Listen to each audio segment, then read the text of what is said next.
now from Romania, and the top court there has annulled the first round of the presidential election, saying that the election must be entirely rerun after security documents were declassified. Let's bring in our Europe correspondent, Adam Parsons, who is in Bucharest. Adam, great to have you with us, and what a time for this to come. You have just been speaking, not long ago, to the man who won the first round, Calin Georgescu.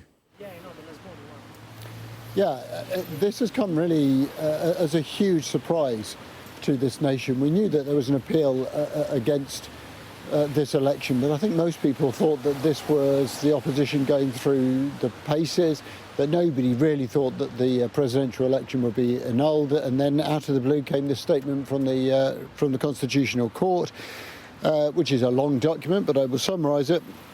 It says, pursuant to Article 146, the court annuls the entire electoral process regarding the election of the president of Romania, and then it says for the election of the president, the process will be resumed in its entirety. So, in other words, this election has been cancelled. Everything about it, the first round result, is now moot, and that a new election is going to be held instead. Right, let's take a step back. What happened in the first round was that a man called Calin Georgescu, who had been fairly obscure, a political figure, who is a populist, a nationalist, out with the normal political space, suddenly was propelled into the front of this battle, not least on an enormous wave of support expressed on TikTok. And his opponents said that hadn't followed the normal campaigning rules, it hadn't been marked as political content, and that it had been amplified due to what was described as a hybrid attack by the security forces. Mr. Georgescu, who I was speaking to 24 hours ago, completely denied any links to this. He said actually he never posted himself on TikTok, that this was other people who were posting on his behalf. So it went into a runoff.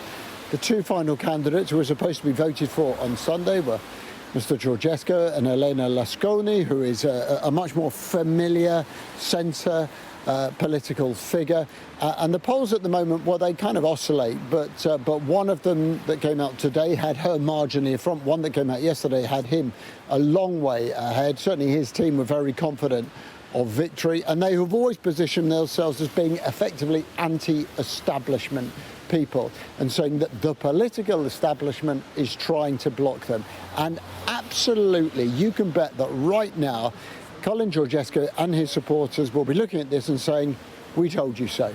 We were going to win. Now look what has happened.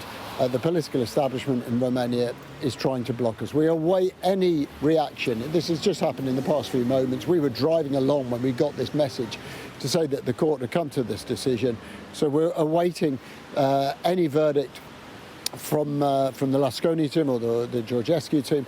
What I can tell you is that we've been out filming in a town outside Bucharest, a pretty deprived town that feels left behind, that doesn't feel as if it has benefited from any improvement since the end of communism. And what we found was a wave of people who all said that they will be voting for Georgescu, who all said that they felt that life was difficult, that they needed someone else, that they felt the political establishment, that the succession of political leaders had forgotten about them, had been guilty of corruption and made good on their own promises.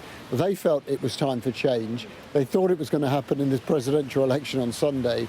Now, sensationally, that election has been completely cancelled.